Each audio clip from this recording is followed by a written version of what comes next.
السلام علیکم ورحمۃ اللہ وبرکاتہ۔ بسم اللہ الرحمن الرحیم۔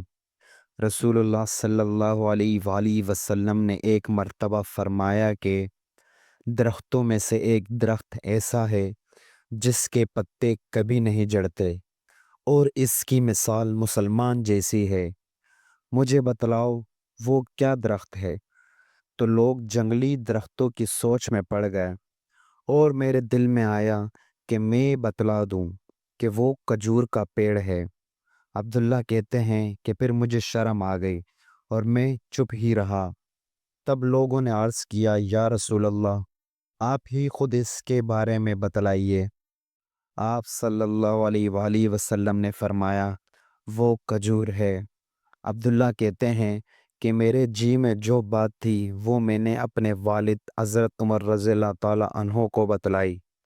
وہ کہنے لگے کہ اگر تو اس وقت کہہ دیتا تو میرے لیے ایسے ایسے قیمتی سرمایہ سے زیادہ محبوب ہوتا۔ صحیح بخاری حدیث نمبر 131۔